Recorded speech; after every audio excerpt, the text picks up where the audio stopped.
I don't want to have to rely on a decision from somebody that I don't know about how much I'm going to be able to take care of my children and my lifestyle.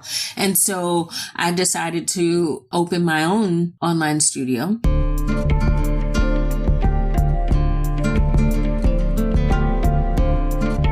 Welcome back to Full-Time Yoga Teacher Podcast. My name is Becca and I am your host. I am recording this intro from Moyobamba in Peru. I am back in this little jungle town in north of Peru, teaching my third 200-hour teacher training. And as I have said before, I feel like every group that I get to teach, I can really refine my teaching content, teaching styles, how to deliver the message, as well as how to create a format and exercises that is most helpful for my students to understand the concept or get to practice the concept that I'm learning. So it's been really fun to see the development of my own teaching as well as delivery of my teaching. And also loving being able to witness my students learn and grow and have this aha moment or light bulb moment. One of my teachers that I respect, her name is Joan Hyman, she used to say quite a bit that practice of yoga is about bringing what used to be unconscious into your consciousness. And my other main yoga teacher, her name is Annie Carpenter, and she used to say that, she still says that this is a quote, my job as a yoga teacher is to be an alarm clock for my students. My job is to wake them up to the present moment, wake them up to what is. So that's what I inspire to be, is an alarm clock to help students wake up to realize what used to be unconscious is now they're realizing it. It's bringing them to their consciousness. So I feel like I am becoming better at doing that in more of a teacher training setting. It's so different than teaching a group classes because we just have so much more time and in depth and get to really build a relationship with them. And what a gift to be able to have that intimate relationship with students, to teach them about yoga and also to be their alarm clock and keep waking them up. And I think this process of teaching is in a way alarm clock for myself. So I keep waking up to what is. I keep realizing what used to be unconscious to my consciousness. And I keep aligning myself, my work, my purpose to my dharma. So that was something just came out of me right now. Thought I would share how much I'm enjoying being the role of teacher trainer here. And it's something I truly feel like it's my path that I need to continue pursuing in this moment in my life. So I want to talk about the interview and the conversation I had with Monica. Monica was recommended to me by Diana, who I interviewed in the past episode. Diana owned an online yoga teacher. She taught in Chicago and she also then moved to Northern California, and she, I think, moved back to somewhere in the East. So I think she moved back to Detroit maybe. So she is the one who recommended I contact Monica and interview Monica.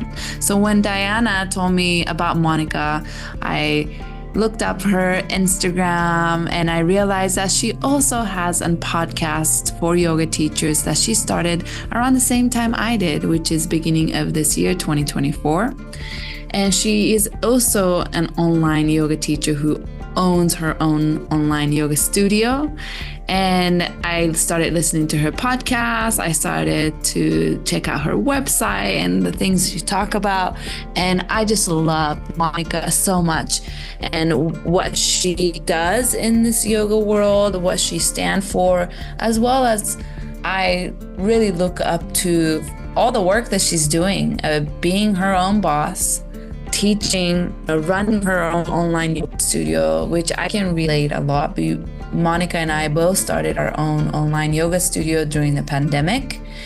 And just like many other yoga teachers during this time, I think we realized that we don't have to have a middleman. And when I say middleman, I'm talking about yoga studios or, place you work for, typically as a yoga teacher. What happens when we take the middleman out and you directly get to serve your students? That can be done by teaching online yoga classes, having your own online yoga studio, having your own mentorship group for yoga teachers, which both Monica and I do, selling your own online courses and products, having a partnership and relationship with a corporation and teaching yoga for a company, corporate yoga, and even private yoga. These are all the way that we are taking the middleman out.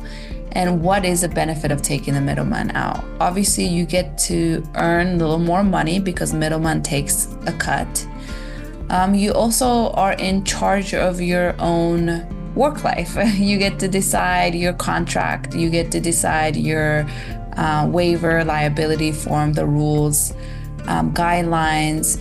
You get to decide what you want to teach, not having to have to follow the rules or guidelines of the studio structure on what kind of classes you can teach or what kind of classes you can offer, what you are allowed to say or not allowed to say. These decisions all become yours to make. And you get to make these decisions that in a way that it feels most in alignment with you, what you believe in, who you are, and that is also in alignment with your morals and ethics. And that is something priceless for me. I can only speak for myself, but if you listen to this interview with Monica, I think you can also hear it in her voice. That is priceless. Even though owning your own business, online business, can add more administrative work. You might be sitting in front of the computer for a little bit more than you were when you were just teaching group classes for studios or gyms or other companies.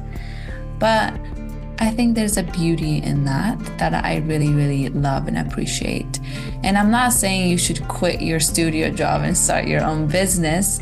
I still do both. I still work for studios, I still work for gyms, and I also run my own business as well. And Monica touches on in this interview is diversifying your income streams and how helpful that is, why that's helpful.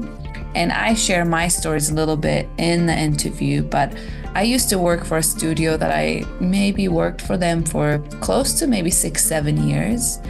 I dedicated a lot of my time and effort in the studio. I slowly started to teach more classes for them and less for other locations. I started to get involved in their teacher trainings. I started mentoring their teacher trainers. I was running workshop. I was just really energetically involved with this studio. And even though I had other places I worked for, other income streams, majority of my eggs were in one basket, which was this one studio.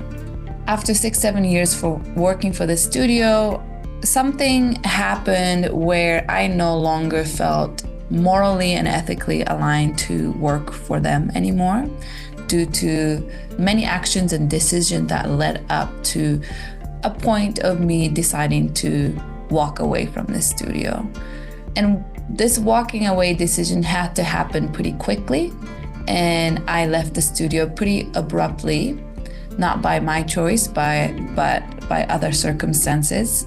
And I realized that majority of my eggs in a basket were gone. Thank goodness I had foot in the door in other locations, although I lost a big chunk of income by walking away from that studio. Thankfully, I had a few other places that I was teaching 1 classes or 2 classes a week.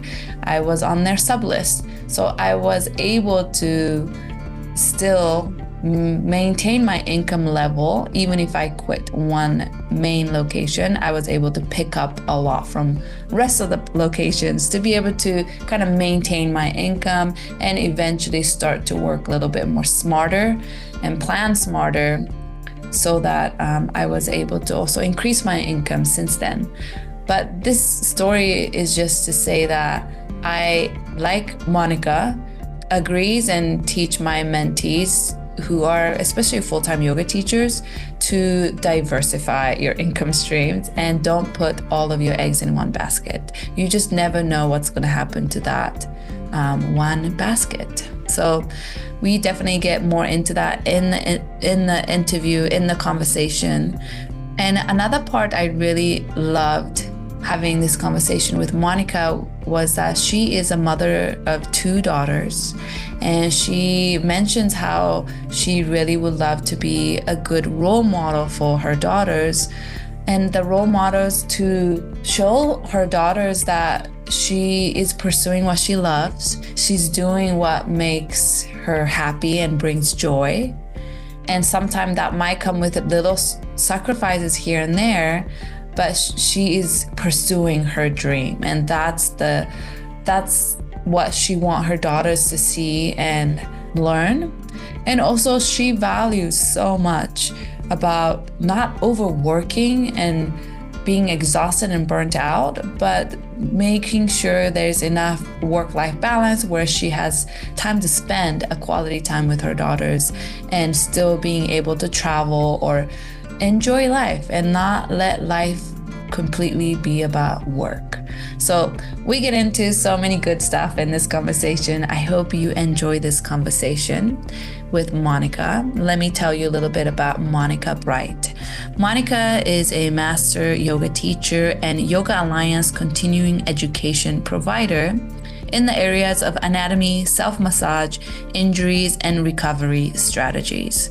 With over 2,000 hours of training in yoga and human movement, she continues to cultivate a deep love for the human body.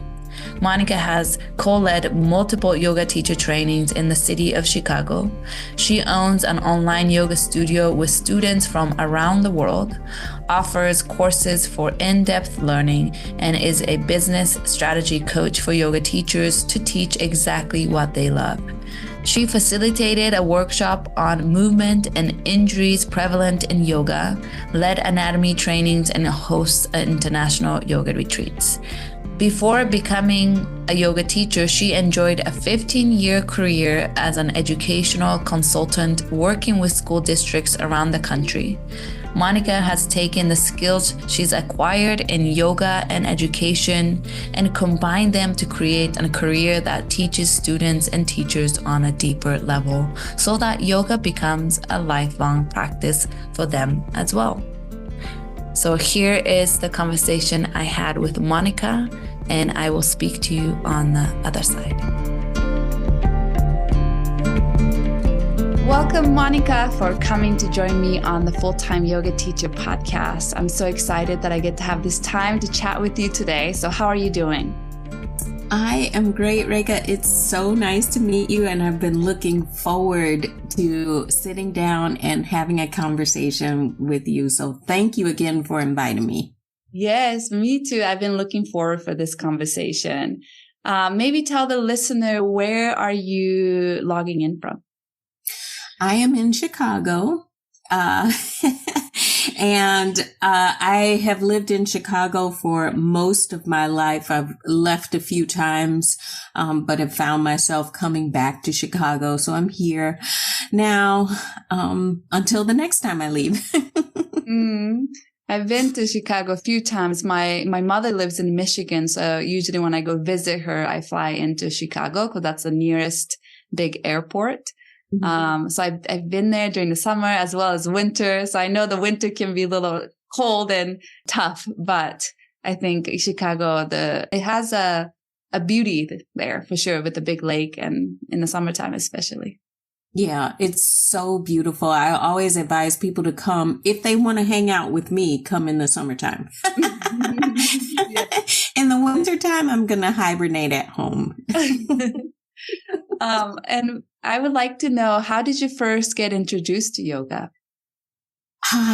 So I was in graduate school, and I never mind sharing my age, so I'm just going to go ahead and date myself. It was 1992, and I think, like many yoga teachers, I was looking for a way to manage stress while I was in school.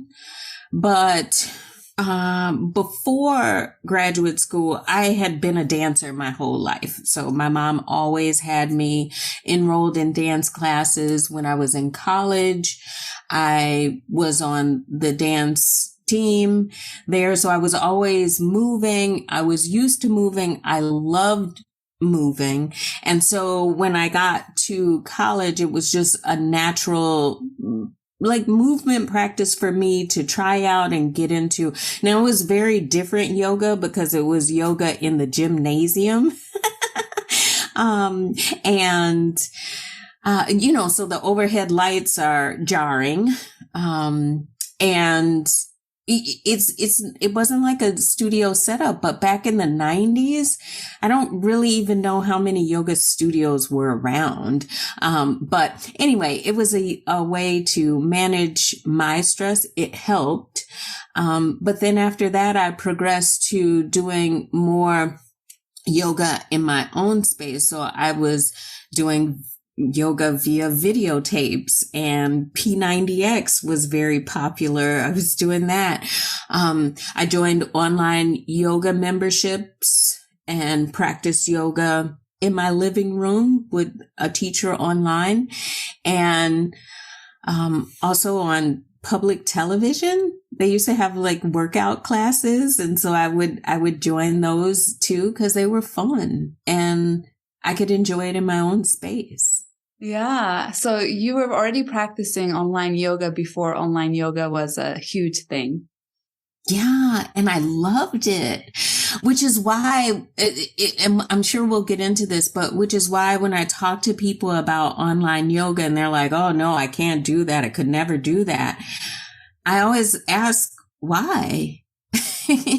Because of course you can do it, right? But it's so different than the model that we have for yoga nowadays, which is to go to a studio, and that's really the only way that you can practice yoga. But it's not. It's not. Mm-hmm. Yeah, I definitely agree with you. When did you realize that you wanted to become a teacher?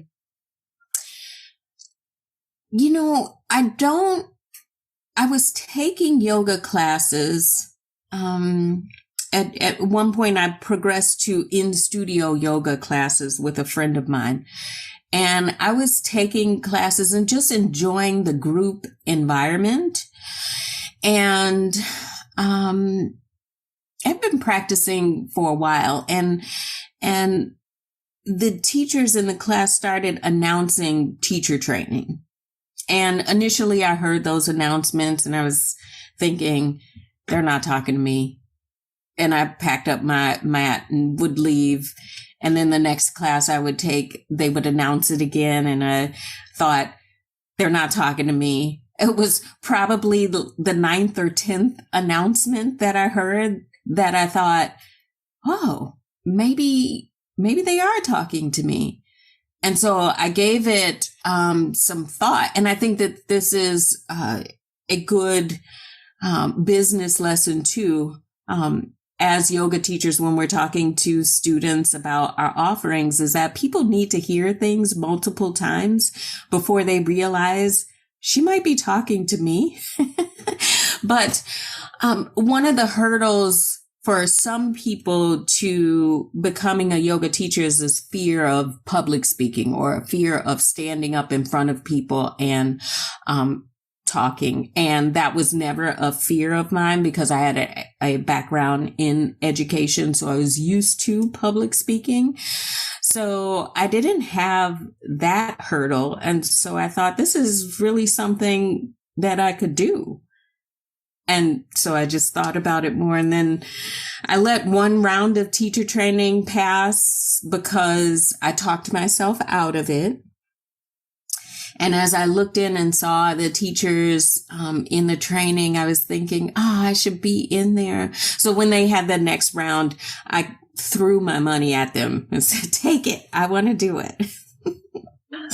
And what kind of teacher training was it? Was it a vinyasa teacher training? And also like the format, was it a couple month long or intensive? Yeah, so it was a power vinyasa training. It was at Core Power, and it was a 4-month training. We met, I believe, 4 days a week. So 2 weeknights. I think it was 2 weeknights and Saturday and Sunday. And the Saturday and Sunday sessions were all day sessions. But I loved it. I couldn't wait to show up every session. I was eating that information up. So, but it was a power vinyasa training. Mm-hmm. And yeah, it was great. And you said you were working in education prior to that. So were you working full time and taking this teacher training? So before my yoga teaching career, I was an elementary school teacher and an educational consultant. So I had been working in education for about 10 years. And so that's why I wasn't afraid I wasn't afraid of public speaking, because I'm used to standing up in front of children. I'm used to working with principals and administrative staff. I did that. I taught for 10 years, educational consulting in that 10 years. And I had some health issues. And so I took some time off. And it was in that time off that a friend of mine asked me if I wanted to go to yoga with her. And I thought, well, I'm not doing much, so I might as well. And so we started going together. We fell in love with it even more deeply together because she practiced as well. But it was more than just classes. It was girl time. So like we'd go for classes and then we'd sit and just talk with each other afterwards. And I think that was at a point in my life that I really needed that girl time. And so I loved it. So we practiced multiple times a week, and she'd text me and be like, you want to go today? There's a class on the schedule. Let's go. And so we would go, and this is where I would hear about teacher training. And when I decided that I wanted to do teacher training, is because I knew that this studio was always hiring. So I knew that there was a job on the other end of teacher training. Ah, I see. And after you finished your teacher training, were you able to get a job quite right away? No. I thought I would, but I ended up waiting about 5 months for an audition. But I took it in stride. I was like, this is my time to practice. So I practiced teaching all the time. I kept up with my practice.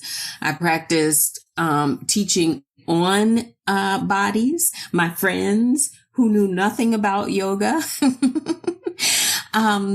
And when my audition came up, then I was ready. And I passed it with flying colors. I guess the beauty in waiting is that there was a new studio that was opening. So they had a bunch of openings for classes. So once I passed my audition, then I scooted right on into teaching, and I had a full schedule right off the bat. Wow, that's pretty amazing. And so by that time, you were still on a break from your previous job, so you kind of could go full on into yoga teaching?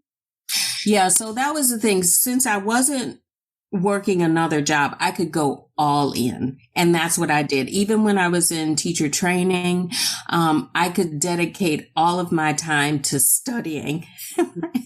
And I was so thankful for that, because there were some concepts that people were like, I just don't have the time to study it. I don't feel like I know it. And I spent all of my time studying yoga and taking classes. And I enjoyed it. So I wasn't working in education anymore. So I could just segue straight into teaching yoga. And I did that. And since the new studio opened up, there was a lot of teaching opportunities for you. So how many classes a week do you think you were teaching during that time? I think I probably had 8 to 10 classes right away. Yeah. And I was teaching level 1 classes, but I was also teaching level 2 classes as well. And the level 2 classes meant that I could sequence those classes on my own. The level 1 classes were set sequence classes, but the level 2 classes, I could do whatever I wanted. So that was cool. I enjoyed sequencing. It wasn't easy in the beginning. I remember spending hours sequencing, but it was necessary part of the process. Yeah. And how did your family and friends react to you kind of pursuing yoga full on? Were they supportive, or was anybody unsure about your career path? Yeah. So, Reka, you know that I have a podcast for yoga teachers. And one of the episodes, I interviewed my oldest daughter, and I wanted to talk to her. It's episode 21, and it's about teaching yoga and how it affects family dynamics. And, what I wanted her to talk about was how she felt about me transitioning into this new career, because my career before was in education. So I worked when my children were in school. So I was able to pick them up from school. I was able to be at home in the evenings and cook dinner for them and help with homework and all of that. And then when I transitioned to teaching, my schedule changed drastically. And it was one of the tough conversations that we had to have as a family, because as a new yoga teacher, it's not like you can go in and say, I want this class, and this class, because it works with my schedule, right? Like, we get the classes that are offered to us. And so many of my classes were in the evenings or on the weekends. So that was time away from my family. And one of the conversations that we had to have was that, I have to teach these classes because these are the classes that are available. But I also want to teach these classes because I get a chance to meet more students, because these are more populated classes. But it was also an important teaching opportunity for my daughters, where we could talk about finding the thing that you love in life, pursuing it, and not letting anybody get in the way of that. And that's what I want for my daughters, right? Is for them to find what they love doing in life, and, within reason, not be held back because you have children, or not follow your dreams because you have a partner, but instead be encouraged to evolve and do the things that you want in life. So it was an interesting conversation that I had with her. I used to drag her to restorative classes because she was a young teenager and she needed restorative yoga. And she didn't care for it as a young teenager, right? But she has since evolved her opinion around that and shared with me how much value she got out of going to those classes. But of course, even then, she didn't even realize the value, but now she does, which is so nice. Yeah, that is wonderful. And it's also great that you got to interview your daughter for your podcast episode. And were you teaching mostly at Core Power during this time, or all of your classes were at Core Power, or did you have other studios or locations you taught at? So initially I taught at Core Power exclusively. And then a teacher who was part of my training opened her own studio and invited me to come and teach at her studio. So that was kind of nice because I was kind of starting to expand, right, and meet some different kinds of students.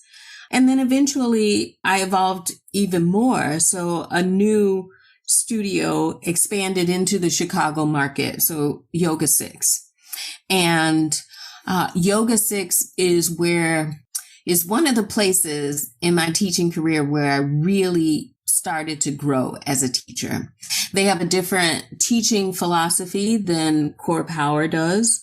Neither is right or wrong. They're just different, right? And I grew so much teaching there because I was able to get out of a really structured framework for sequencing, and I was able to develop my own sequencing style. And that's what I loved about teaching at Yoga 6. Another thing with Yoga 6 is the teachers there use different cueing styles. And so it taught me to speak differently to students than I did when I worked at Core Power. And again, neither place is right or wrong. It's just different. And I learned so much at those different studios. But then I also worked at a neighborhood studio, which is awesome because, I mean, seeing your students at the grocery store is so nice. Some of my really close friendships come from students that I met at this neighborhood studio. And then I also worked at a premier health club in River North in Chicago. And that was a different clientele. So all of these different studios had different students, right? But this one was more posh, right?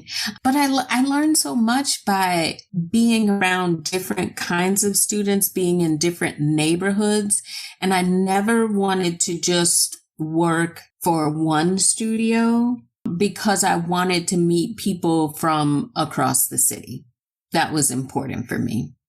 And I know that from your website, and you have a lot of continuing education. I think you have done the Jill Miller's training with the massage balls and teach anatomy. So what are some continuing education trainings that you have taken that really have impacted your teaching?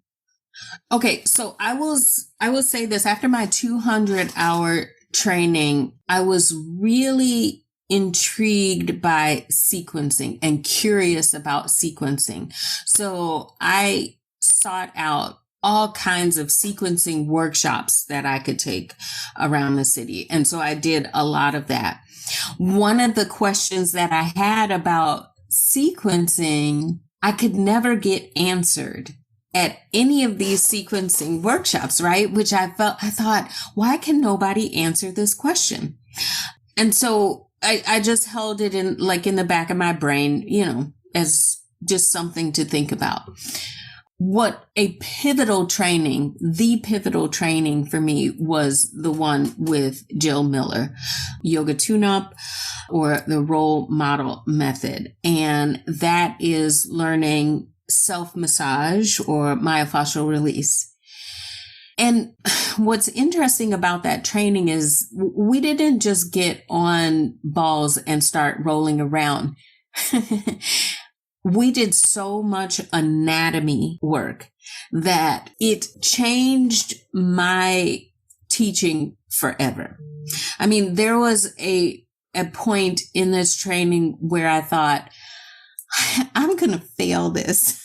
Like I'm really going to fail because it pushed me so hard. It was so challenging.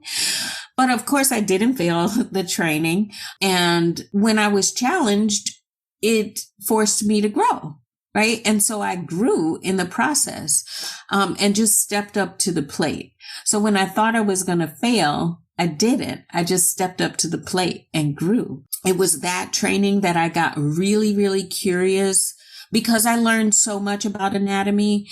I got really, really curious about human movement and, what's happening with our bodies, which did translate into how I think about sequencing.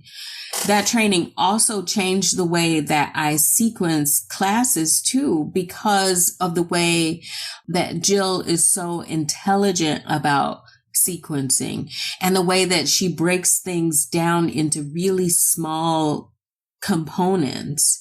I found that fascinating. And so I brought that back.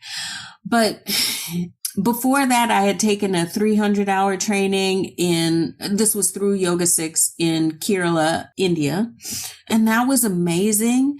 Just being there for almost a month and being immersed in the culture. I like to describe that training as like sensory overload because just being in India shocks your senses on so many levels, right? And so that was awesome. But then I started to think about or ask myself, what kind of teacher are you, right? What do you love learning about? And once I had finished Jill's role model method training, I had taken some more trainings with her, breath and bliss, where we learned about the nervous system and the vagus nerve. And that was amazing. And I met Jules Mitchell, who had a 300-hour yoga biomechanics training. And I was so interested in that. I was like, this is it. This is really it.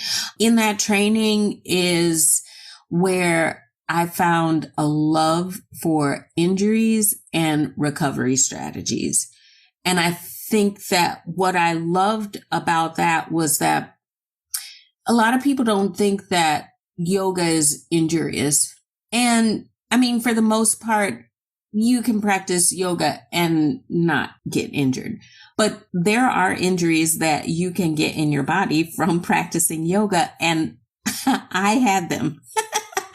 Right? So I was like, this training is really speaking to me because why am I experiencing a hamstring injury? Why do I have rotator cuff injuries? Why do I have all of these injuries when everybody says that yoga is safe and yoga is the practice that you do after you're recovering from an injury? And so I started going down that deep dive of injuries and understanding pain science. And that whole world was just so interesting. So then after that, I dove into like somatics and mobility, and then all of this information is still informing my sequencing, right? So if a student were to come to my class, say it's like a power vinyasa class, or I call them flow classes, right? We are going to incorporate like some somatics in the class. In all of my classes, there would be some of that teaching because it's so important that people tune into their bodies and learn how to tune into their bodies and listen to their bodies. But some functional movement and controlling movement at your joints instead of just stretching out so as far deeply as we possibly can, but no, incorporating some strength into the practice as well. And so all of these different trainings, right, started creeping into how I sequence, which I believe set my classes apart from other teachers' classes because we were doing so much different stuff. And so I mentioned earlier that I took dance as a child, right? And so I took movements from ballet class to strengthen the glutes, right? And it's like, it doesn't matter that this doesn't have a yoga pose name, but it's doing what I want for students to do in the class. It's doing what I need for them to do in the class, which is to strengthen the glutes for where we're going later on in the class. That seemed like a long answer. No, I loved hearing all the different trainings you have taken. And, Jill Miller's training is something I really am looking forward to take. I've taken her online course. It was her and Tim, the fascia train guy. Tom Myers. There you go. Yeah. So I've taken their training together. It was like learning about the fascia trains and then learning how to roll the fascia lines, which was really amazing. And I've been wanting to take her the tune-up training for a really long time. She came to LA last year to teach at one of the yoga studio I work for in LA. I'm hoping she'll come back and teach again this year. But I also saw that she made that training completely virtual this year. So I was thinking about maybe like reaching out to see if she's coming in person. If she is, I want to take it in person, but if she's not, then I should sign up for her online course. So anyway, I just hear such great things about her trainings. Oh my gosh. So I'm the biggest proponent for online trainings, right? Because you can train with so many different people from the comfort of your home. But if you get the chance to train with her in person, she's amazing. The training is amazing. And it was literally life-changing for my teaching career. That was the thing that changed my teaching career. Yes. I have spoken to several people who said the same thing. And I also have heard that her training is like no joke. She has homework. You have to be there every day. You can't miss a day. It's very serious. And I like that because I think rather than just like handing out certificate for anybody who signs up, I think it's so important that like she's making sure you're learning the material. She's making sure you're like in it for real, doing your homework so you can get the certificate. So I really appreciate that about her. Yeah, no, I mean, when I went, so I trained in LA and I stayed with some friends of mine while I was there. And I did have homework. I was up till late at night finishing homework and I wasn't hanging out with my friends.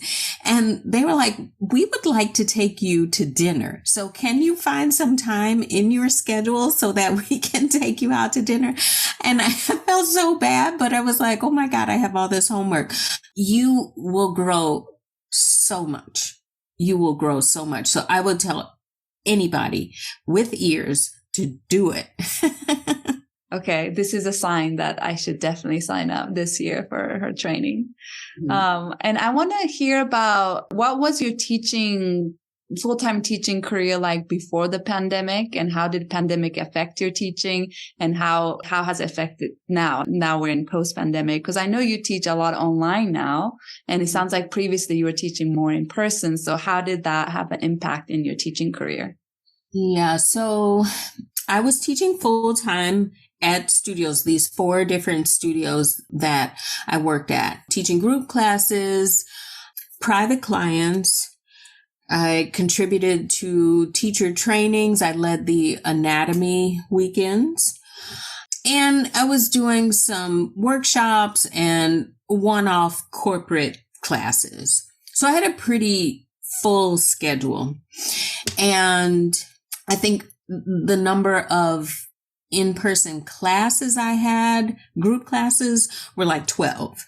Okay. But then everything else added into that made it even more of a full schedule. I had students, these 2 students, they were engaged to be married, and they came to every class of mine. And this was around 2016. They were moving from Chicago to California, and they said to me, do you have anything online? Because we would love to still practice with you online. We love you as a teacher. And I did not, But that I put that thought in the back of my mind. I was like, that's interesting. How would I even do that? I don't know. And so the thought kind of simmered. And 2016 came and went, 17, 18. I'm still thinking about it. I started getting more serious about it in 2018. One of my students was a technology teacher at a high school.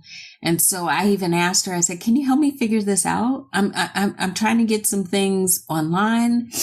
And she tried, but for whatever reason, we kept bumping into tech issues. And I think I was frustrated, and I was working full time and I couldn't figure this out, the transition to online, but I wanted to do it. So I was frustrated, but then I was also exhausted because I was teaching so much. So the days that I had off, I didn't want to think about anything, right? So then 2020 came and we were all sent home. And I thought to myself, Monica, you have no excuse now. You're not busy. You're not overwhelmed with work. You're at home. Everybody's at home. So life has kind of stopped. What are you going to do? Only a couple of the studios that I worked at offered something online during COVID. And then the 2 other studios didn't at all. So then my income was drastically reduced and it was kind of inconsistent. And remember, I have children at home, right? And I still have to feed them and pay my bills. So I thought, this isn't going to work where I just rely on these studios. And even one of the studios called a staff meeting and they announced that they were going to drop everybody's pay to $20 a class. And I was appalled. Yeah. And so I sat on the Zoom meeting and I was looking at everybody's face in this meeting and I was thinking, you all are going to do this?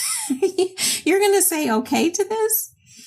And I think the reason why I was so appalled is because they dropped our pay to $20, but then at the same time, they were in the middle of building out and opening a new studio and hiring new teachers.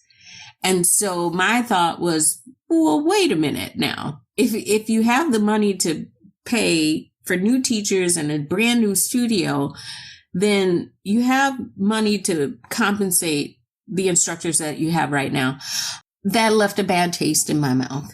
And so I thought to myself, I don't want to have to rely on a decision from somebody that I don't know about how much I'm going to be able to take care of my children and my lifestyle.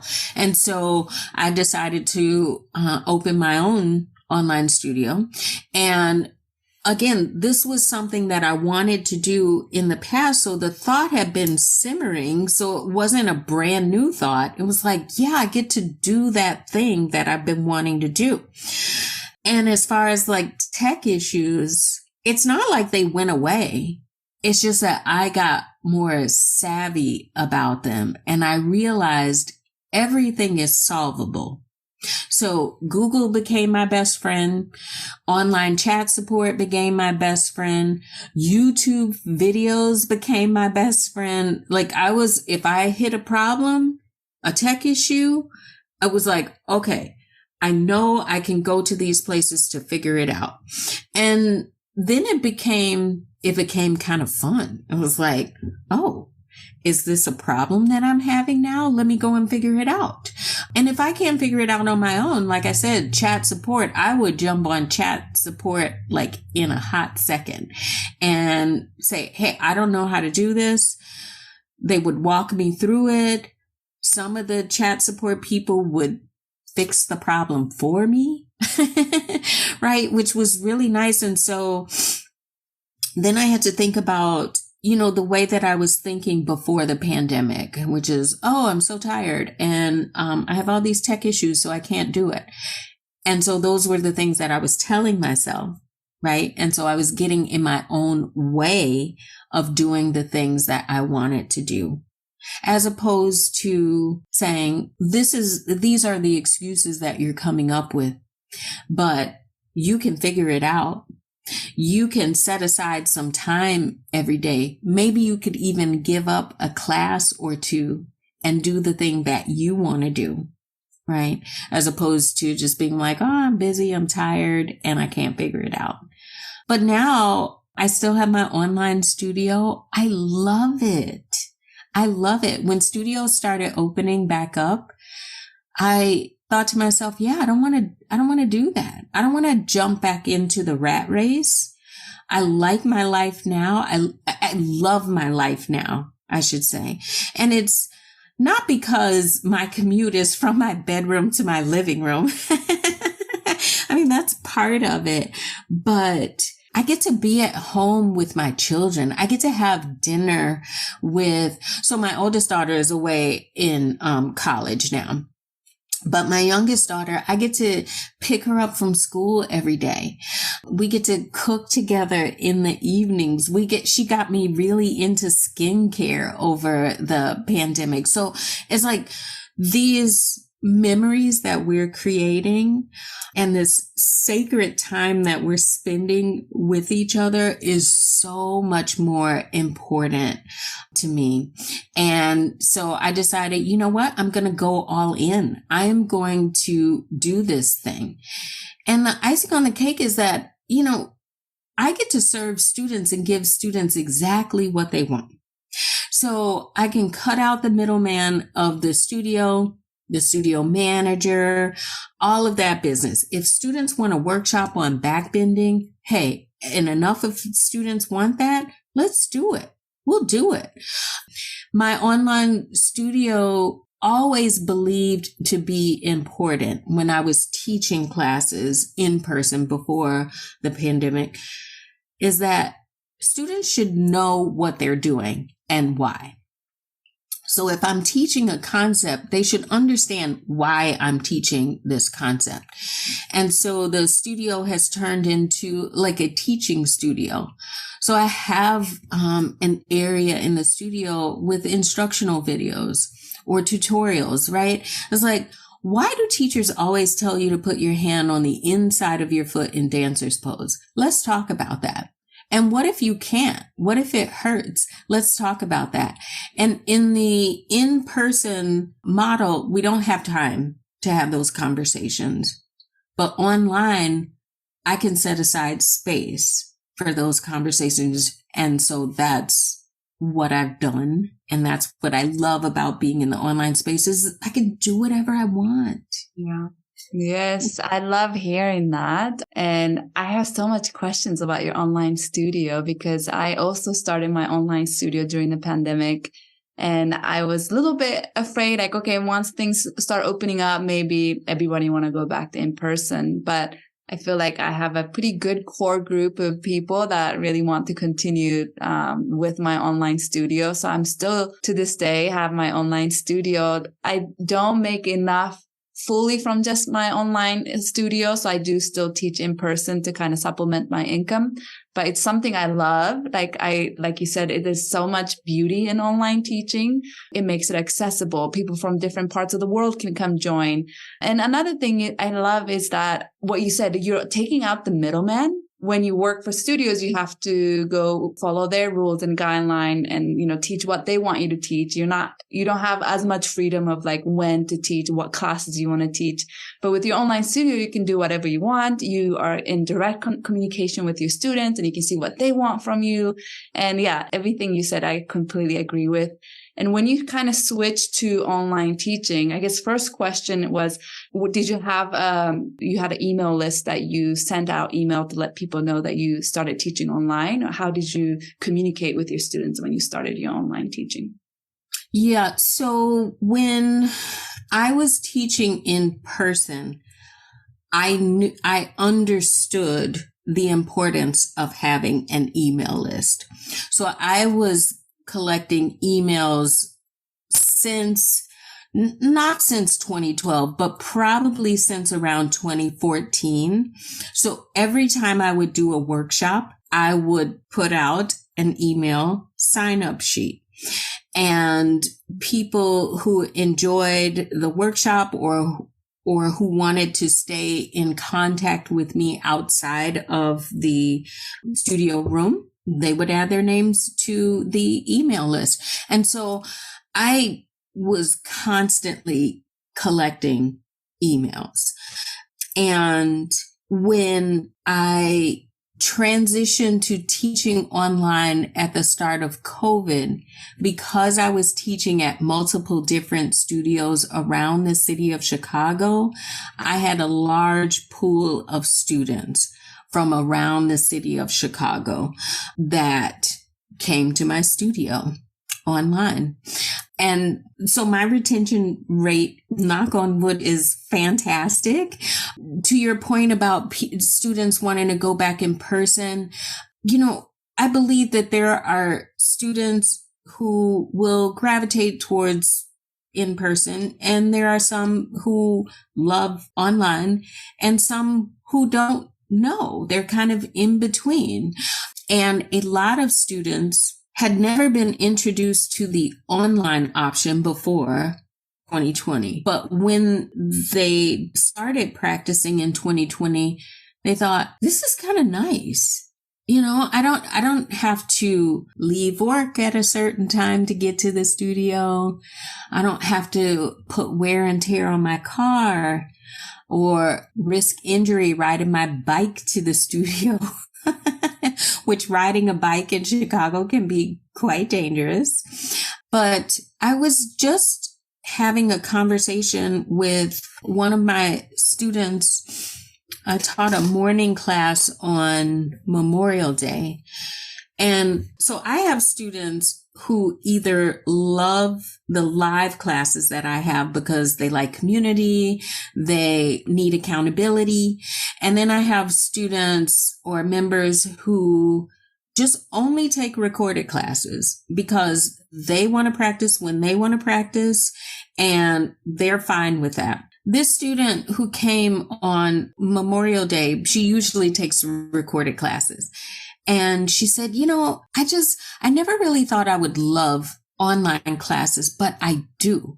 And I never really thought that I would love recorded classes, but I do, because I get to tune into my own practice. This is my practice. I don't have to worry about the person next to me. If I want to stay in Shavasana for 30 minutes, I can totally do that. And so I really appreciated her sharing that with me, because it's just always really nice to hear that. But she is someone who was on my email list, right?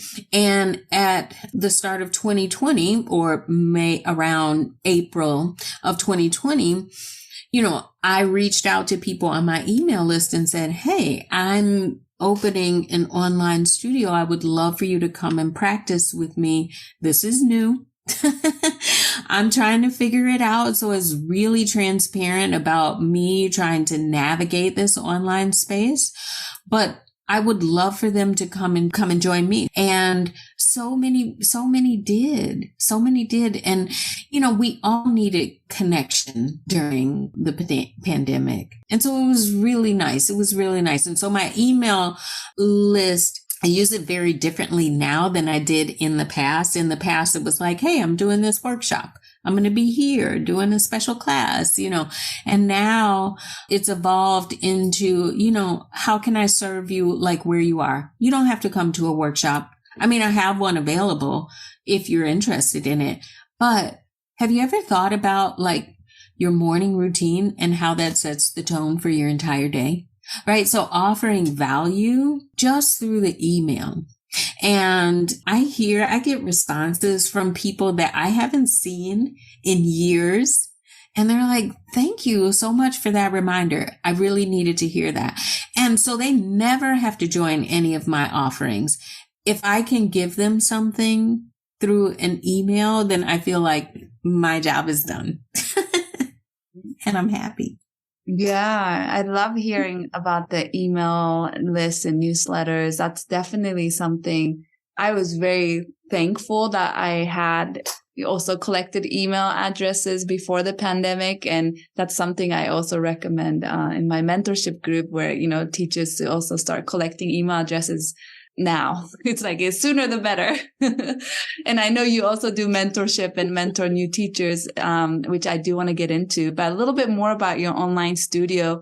When you kind of switched your mindset to like, okay, I'm going to do my own thing and, have my own online studio rather than work for somebody else. I noticed that during the pandemic, some teachers really did so well with kind of doing their own Zoom classes. They ended up or were able to make more money than working for studio. And is that how it was for you when you started your online? Okay, so I'm going to be 100% honest. I think when I first started out, I undervalued my services. So I didn't charge as much as I honestly should have, but it's fine. It's fine. I'm taken care of. I'm comfortable. So it wasn't like I made a killing. Like, oh my gosh, I just have money coming in, from everywhere. But I did have steady money. And so I've evolved more. So I have more than the online studio now. I have online courses for students and for teachers. So there are different ways that people can work with me. So I have some students on my email list, they're not part of the membership. But when I do like I've done like a summer solstice, like wake up early in the morning series, and I've done one around the holidays. These are shorter classes over 3 to 6 weeks. They jump on that. Like that's enough for them. Right. And so I try to offer without overwhelming myself. Right. I try to offer people what they need and what will meet them where they are, because everybody is not for a continuous monthly membership in an online studio. But if I can focus on yoga during the summer because I have more time, or during the holidays when I really need to slow down a little bit and be more mindful, then I'm glad to offer those offerings, right? But it's this diversifying my offerings that helps make what I'm doing sustainable. And I know that's what you teach in your podcast episodes, as well as with your mentorship group, to really diversify the income stream for yoga teachers. So for you, I guess, what are some different streams of income that you have for your own business? So let's see. So I have the membership, right? I do courses for teachers and for students. I also do corporate classes. I partner with yoga studios as part of their yoga teacher trainings and to offer workshops at their studios for students. I mentor teachers.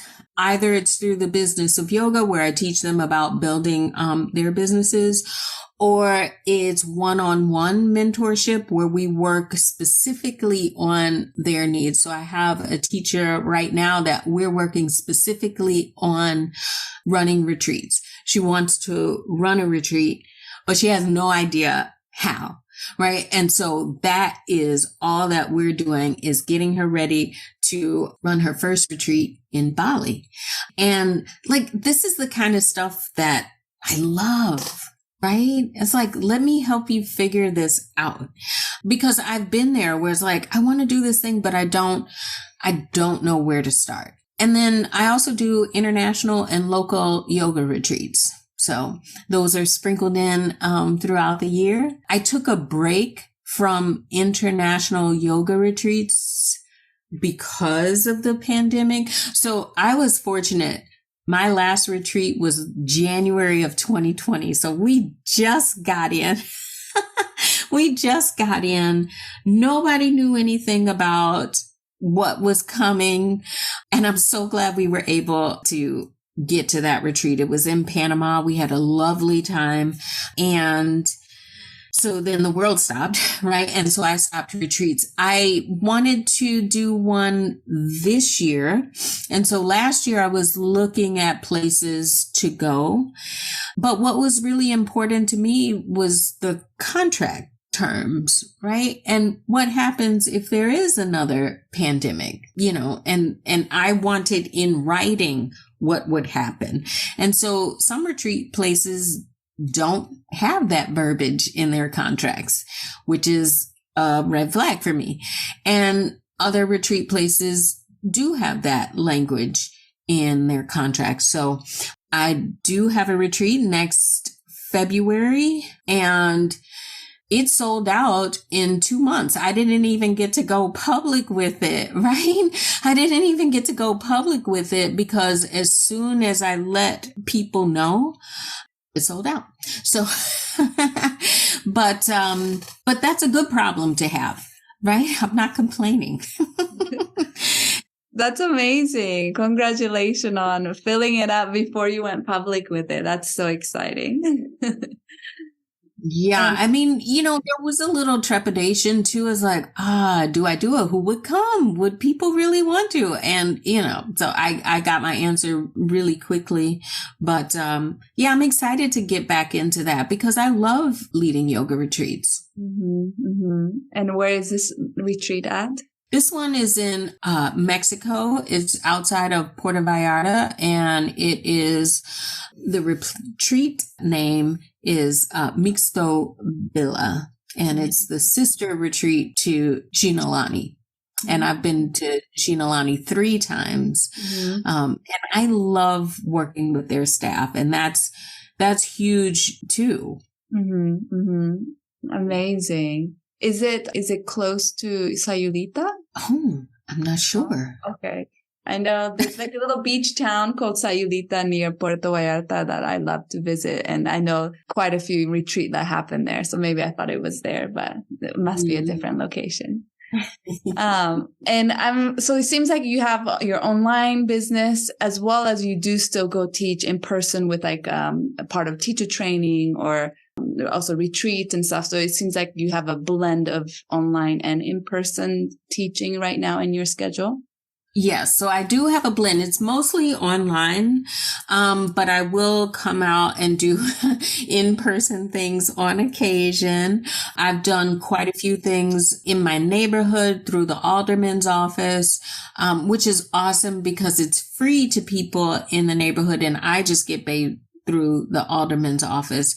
And, a lot of people need an introduction to yoga that is either low cost or no cost. And practicing yoga like in the park without worrying about bringing $10 or $5 is really nice. So that, but then, one of the things that I have pushed myself to do is to collaborate more.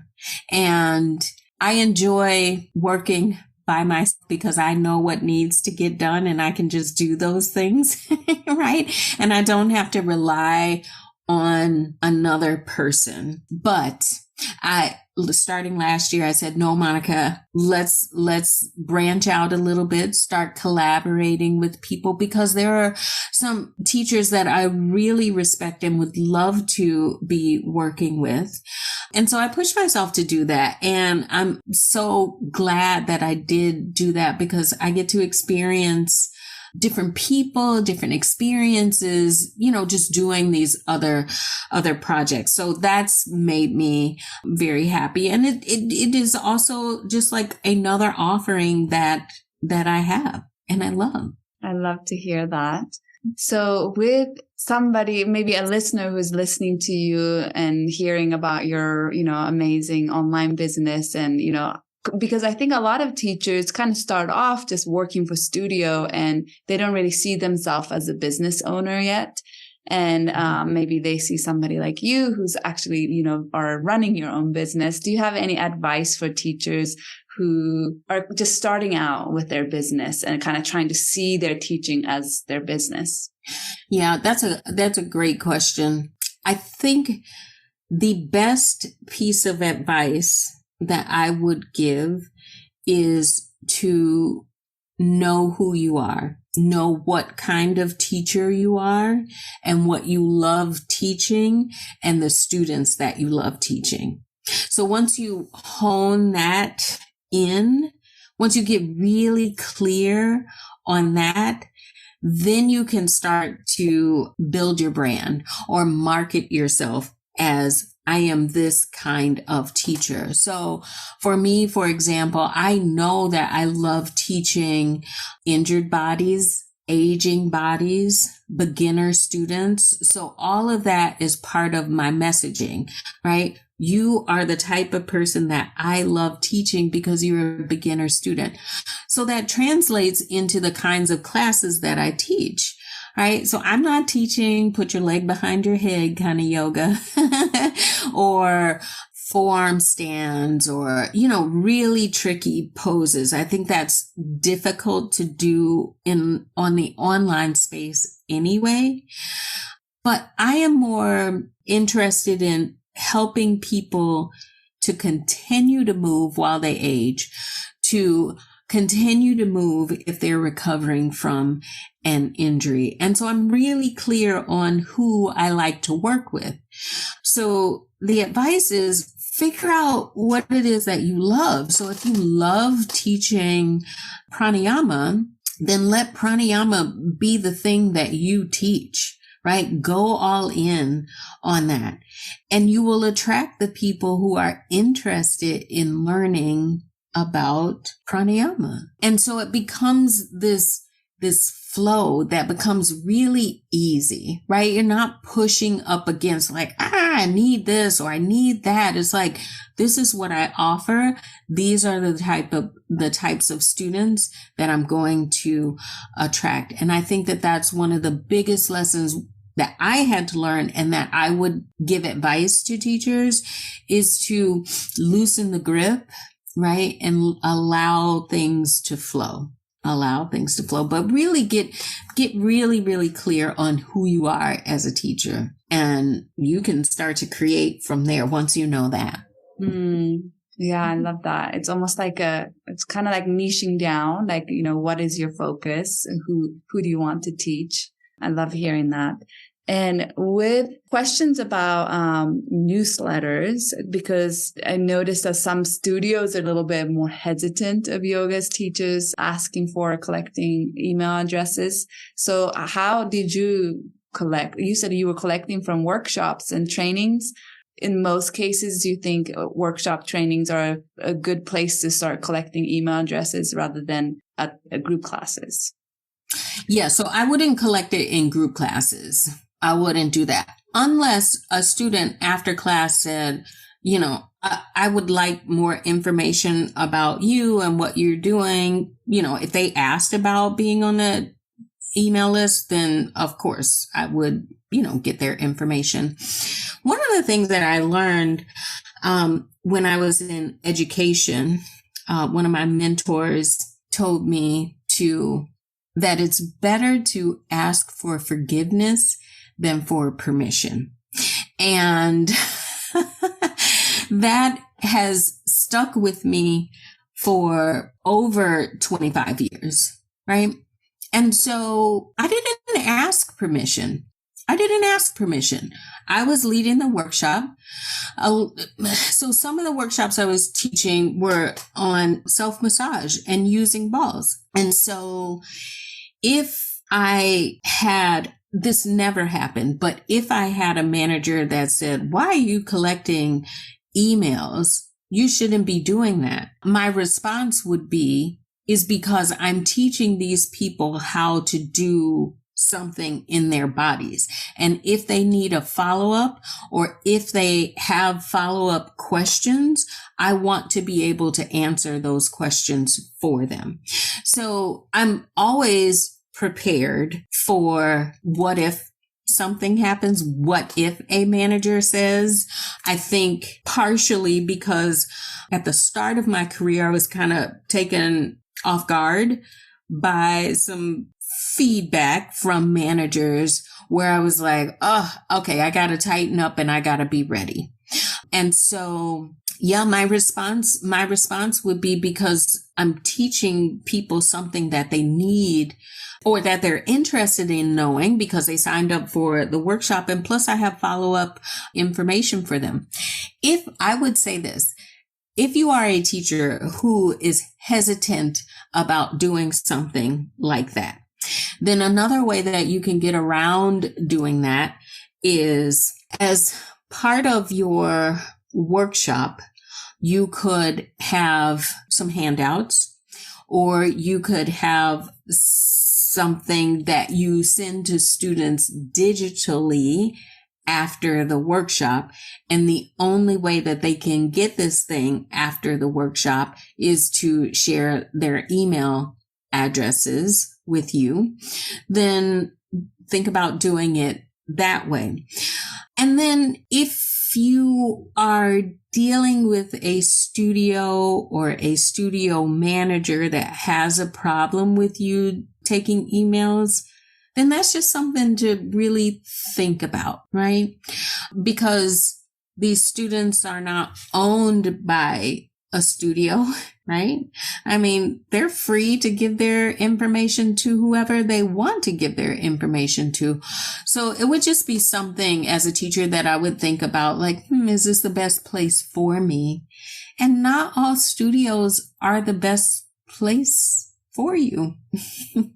I completely agree with you. I think some studios can be very protective over their students, or there can be micromanaging of what teachers can or cannot do.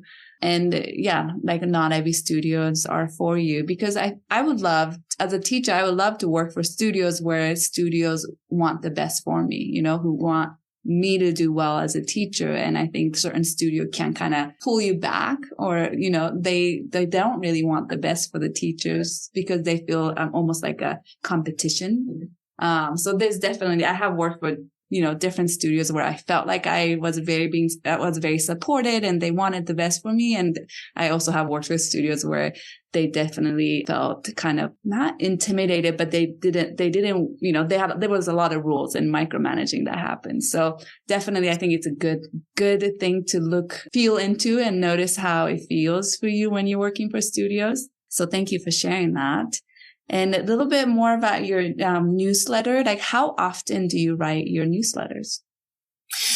So it depends. I segment my newsletters a lot, or the people that are part of my list. So the people that are part of my online membership, they get emails at least once a month, right? Maybe twice a month. But that's because they need information about the membership in the studio and what's happening and all of that.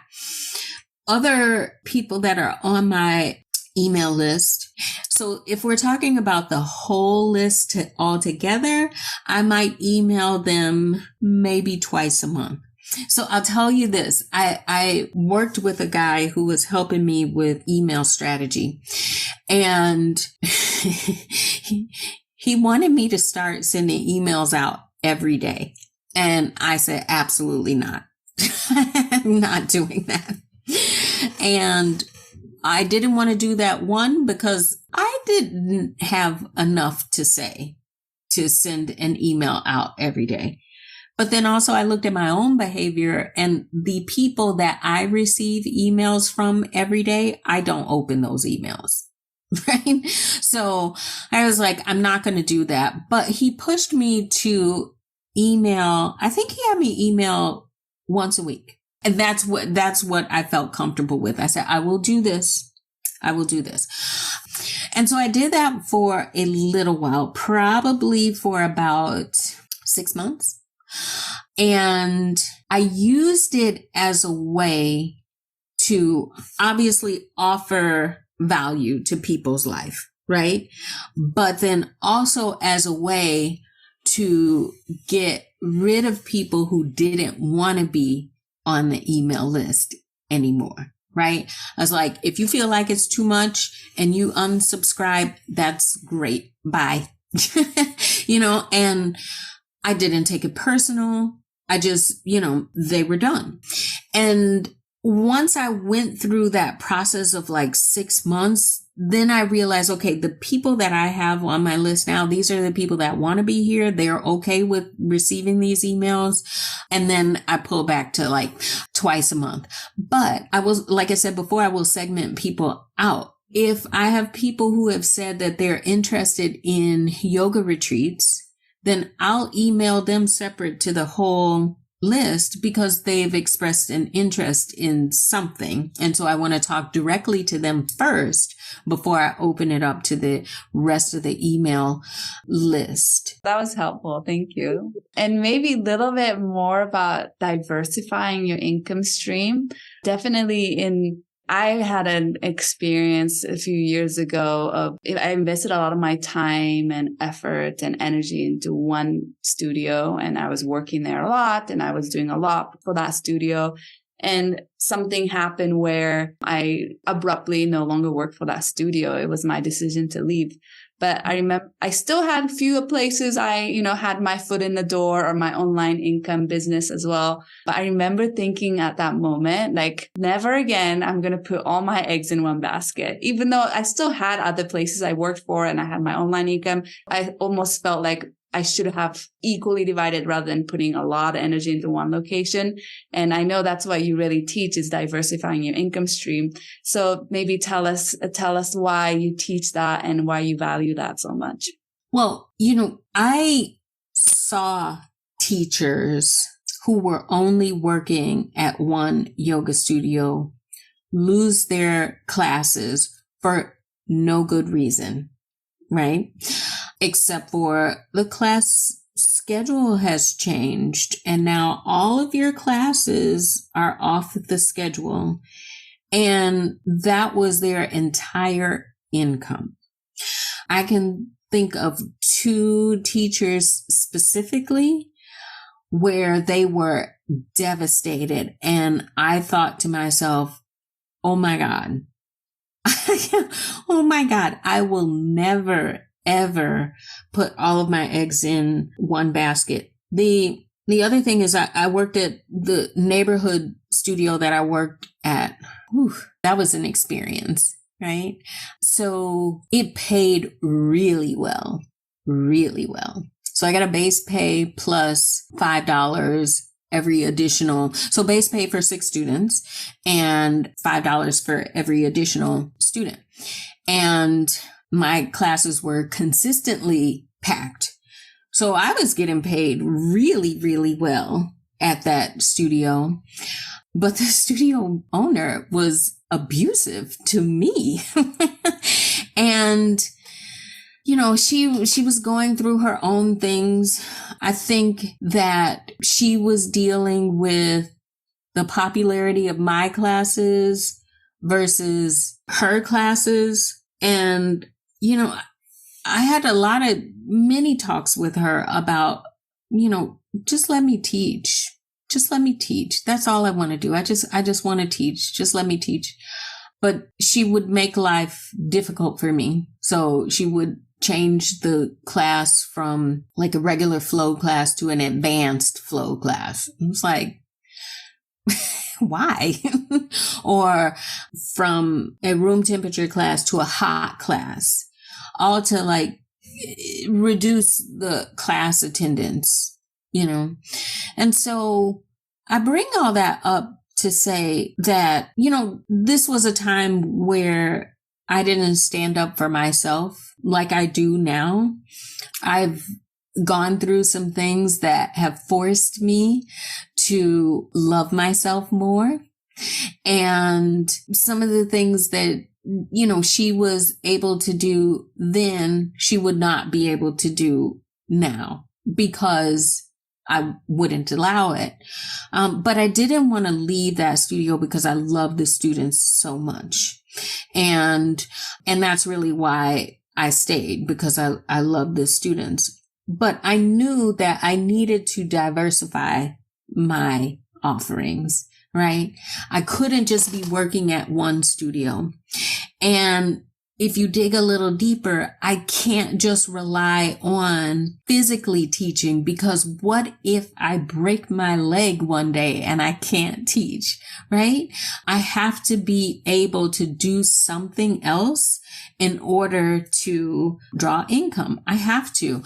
And so I think that has always been my thinking since seeing people lose their entire incomes, is like, what can you do to protect yourself? Because you don't know who's going to make a decision and when and how it's going to affect you, whether they get rid of your classes completely or they decide to pay you $20 a class, and so that's what I love to teach yoga teachers, because a lot of times we think that the studio model is the only way to teach yoga, and it's not.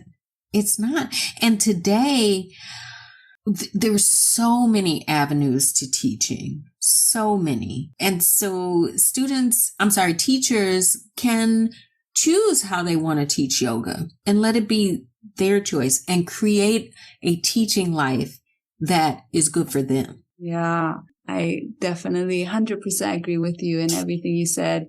And I remember thinking I'll never put all my eggs in one basket after that experience, but I was also so thankful that I did still have door open at multiple places. And now I start subbing more, start asking for more classes there, or having my own online business. Like, I was so thankful that I had all that, because I definitely do know teachers who only taught at one location. And when that was gone, she felt like she had to start from zero again. So definitely from my own experience, that's something I really truly believe in. So it's so nice to hear that you're also teaching that to your mentees and your business class, like a business of yoga classes as well.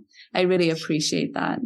Yeah. And I think that, if you do have a safety net, like you have a partner, right, and you live in a 2-income household, maybe you can take those chances. But for other people who don't, you have to be really cognizant about the decisions that you make when it comes to your career, and, what you're going to teach, where you're going to teach, and how that's going to add to your income. Yes. I love that. Is there, I would love to know, what do you love the most about being a full-time yoga teacher, and what do you find it most challenging? So now, what I love the most about it is that I can do whatever it is that I want to do, right? If students, like I mentioned before, if students are asking for something, or if a teacher needs coaching in a particular subject that I can help them in, I can do that. And so what I love the most about my schedule now, my teaching now, is that I can create my schedule and let it be whatever it's going to be. So I teach 3 live classes a week. So 3 live classes. The rest of the classes inside the membership are recorded classes. I collaborate with some other platforms. So sometimes I teach live classes for those other platforms. But the rest of my week is spent desk work, right? Sitting behind a computer.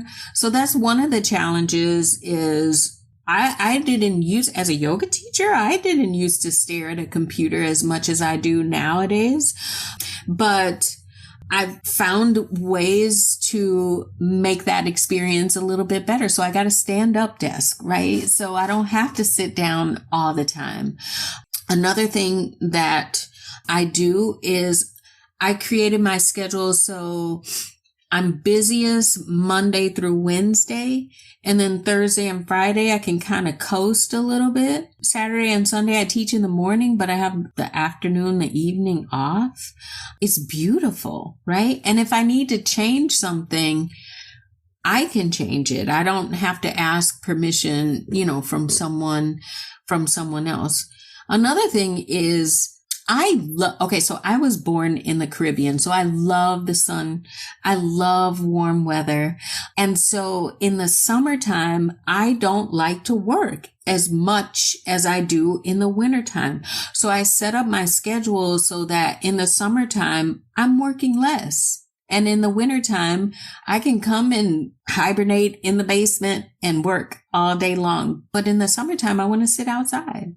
And so that is what I love about it. I'll just take you through one of my days. It was the worst day of the week. This is before COVID. It was Tuesdays. And it was the worst day of the week because it was so long. I only taught 3 days. I'm sorry, 3 classes on Tuesday. But I had woke up at 5:30 in the morning to start to get my girls ready for school, got them to school, then went all the way downtown to teach a class, the morning class.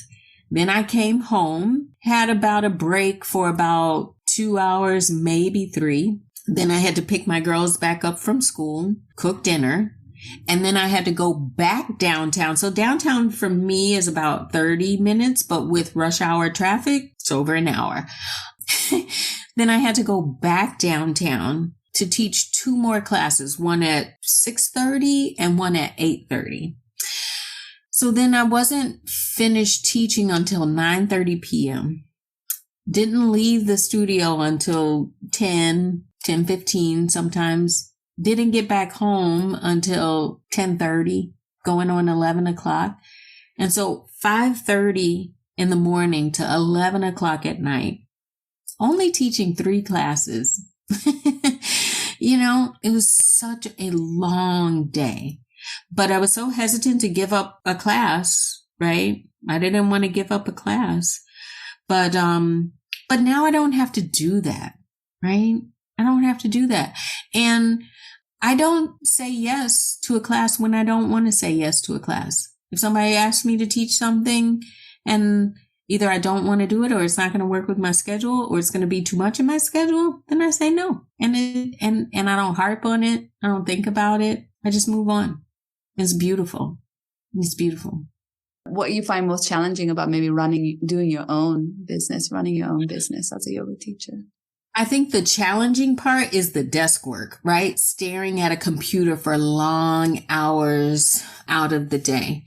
It can get monotonous. There are some tasks that I have to do every single week that I have to do. It's not that somebody else can do, but these are things that I need to do if I'm going to run my business, right? And so I do them. I just suck it up and I do them. But as far as a challenge, like that's the biggest challenge, right? Just this shift in not moving a lot, sitting at a desk or standing at a desk, looking at a computer, right? I think there's always a challenge of when you're not working in person all the time, of meeting new people, but I try to just be positive about, the things that I'm dealing with, right? And so I truly believe that the people that I am supposed to be working with are the people that I am going to attract, and they'll come to me. And that's not without me doing any work, right? Like I still have to outreach. I still have to work to meet new people, but I don't get down on myself or behave negatively because I don't have enough people, or I need to be having this in order to feel that. I'm just so grateful for the life that I have right now, the people that I get to work with, and I just enjoy this feeling, and I just try to stay in this feeling of appreciation. Mm-hmm. Yeah, I love that. Definitely, I find myself doing a lot more like admin work on my computer, way more than I used to before the pandemic, when I only worked for, studio or gyms. But at the time I was teaching way more group classes. I think at most I was teaching close to 30 classes a week, and that's not sustainable. And, now I'm able to teach about half that classes and still keep my income, or, I increase my income because I'm now able to work a little bit more smarter than just teach so many classes and run around town. Although I do have a little more admin work on the computer, but I still do appreciate that I can take my work in so many places now. Like that right now I'm in Peru, but I can continue teaching my online yoga studio. So there's a lot of pros to running your own business. And obviously there's a challenge there as well. But I definitely, similar to you, I have a huge appreciation for what the business that I have built so far. And another, I have a couple more questions to wrap up, but another question I have is, what does success mean to you as a full-time yoga teacher? I think success to me feels like I'm doing what I love doing. That's what makes me feel successful. And also the people that I'm working with, whether they're students or whether they're teachers, I'm serving them and they're happy and they are getting results. And I think also success is like taking the middleman out, right? Because I don't need it. I don't want it. But just enjoying the fact that if I want to have an offering, I don't have to get permission from someone in charge who doesn't necessarily want that offering, right? I can service the people who want that offering. And so that's what makes me feel successful. I think also being a role model for my daughters, letting them see that this is something that mom wanted to do and she went out and she did it and she's figuring out how to make it work. So I want to be regarded in their eyes as a success, as like she's doing what she wants to do. And that's what I want for them, right? Success also means spending time with people I love, right? That includes my friends, that includes my daughters, but having the time to be able to do that and not stressed out and tired from work so that the days that I have off, I have no energy to do it and I just want to do nothing. But now I have space and I can incorporate time in my life for the people that I love. So that's how I feel like I'm being successful, is like, because I don't believe that life is all about work. Right? And I think that this was a revelation that a lot of people had over the pandemic, which is like, wait a minute, this slowdown feels really nice, And so I want to do things that make me happy more. I got it. Whether people felt like they got more into their hobbies, right? And, or spending time with people that they love. It's like, this is the part of life that we should be experiencing more, not commuting to work for 40 years.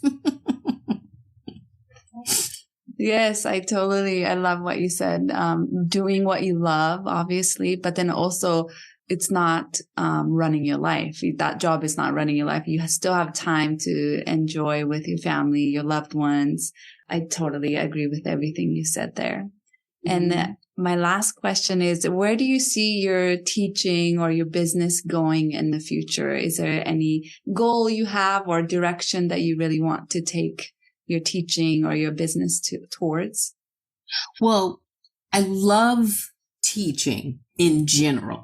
Like even my past career working in education involved teaching. So I feel like whatever I'm doing in life will involve some sort of teaching, whether it's yoga or whether it's something else. And I'm open to all kinds of possibilities. As far as yoga, I would love to continue doing what I'm doing, offering yoga online for people who want to practice online.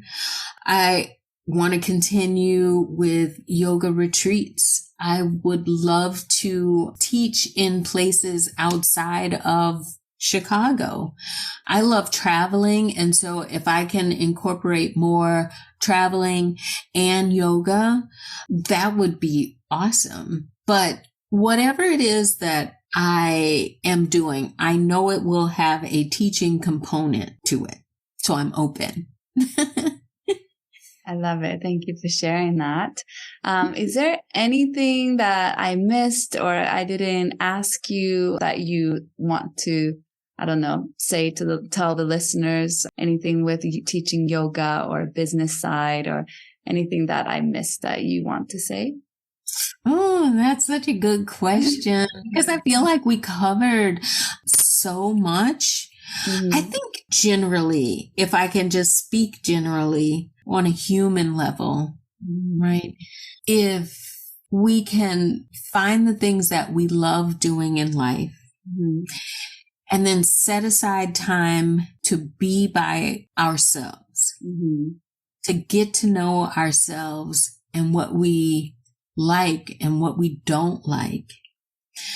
If we can allow ourselves to not squeeze and hold on to outcomes so tightly and just loosen the grip and let life flow. If we can learn to love and honor ourselves more, if we can be diligent about clear and honest communication with people, then I think all of those things are so life-changing that you will turn around and see yourself just completely differently. And the reason why I know that this is true is because I went through this process really over the pandemic, this process of really being still and finding out who I am, what I love, who I enjoy being around, and honoring all of those things. And so, I'm not ripping and running from one thing to the next. I'm not socializing as much as I used to. I'm spending a lot of time quiet and with myself and with people who are really, really special to me. And I just love life. I just love life more than I ever thought that I ever could or would. And it's just an awesome place to be. And I'm so thankful. Like I wake up some mornings and I'm just like, oh my God, I'm so glad I made it to this other side of that. And it just feels so good. And I'm so grateful for it. So for the listeners, whether you're a teacher, whether you're a student, just on a human level, just who are you, right? Spend time with you, getting to know who you are. Thank you so much for that. That's beautiful to hear. And tell the listener how they can find you if they want to reach out to you or if they're interested in your online studio, your offering, podcast. You have a lot of amazing things going on. So please let the listener know. Yay. So I do have a podcast. Actually, Reka and I started our podcast around the same time. My podcast is titled Essential Conversations for Yoga Teachers. And I talk about a whole range of subjects on the podcast, from social media to cultural appropriation to running your business. And I have so many additional things that I would love to talk about on the podcast. So you can find it wherever you find podcasts. On Instagram, I'm Monica C. Bright. My email list, I think, did I send you a link? So maybe we can add it to the show notes. But yeah. Definitely. I'll add all that links to the show notes. Thank you so much, Monica, for this conversation. I'm so glad that Diana connected us, and I've learned a lot from this conversation, and also just so inspiring to see, independent yoga teacher who's running their business so beautifully. And that's something I really look up to. And so thank you so much. I really appreciated this conversation. Thank you, Reka. It was such a joy and a pleasure for me as well. I hope you enjoyed this conversation I had with Monica. There was a lot of juicy information and wisdoms that Monica dropped that I really agree with just like diversifying the income streams, and how I can also relate with how much freedom she feels like she gained by becoming her own online yoga studio owners rather than relying too much on working for studios. So I really, really loved a lot of the different topics we got to touch and talk about in this conversation. I will be linking all of her links on my show notes, but I do want to say she offered a freebie for the listeners. It's called Sequencing Made Easy. So I will put the link to the free download to her Sequencing Made Easy onto the link on my show notes. So I hope you go visit her website, her Instagram socials, as well as check out her podcast called Essential Conversations for Yoga Teachers. She have a lot of juicy conversations on there. So I hope you are enjoying this podcast. If you are enjoying the podcast or this episode in particular, I would love it if you can share this podcast or episode with your friends, your fellow yoga teachers, maybe your coworkers, your boss, your managers. And if you could like or follow, subscribe, or leave a review on this podcast wherever you listen to the podcast. Depending on where you listen to, there's option to like, subscribe, follow, or just write a review. So anything like that is such a simple, easy, free things you can do to support me and this podcast so I can continue producing important conversations in the yoga world. So I will speak to you next week, and have a great day.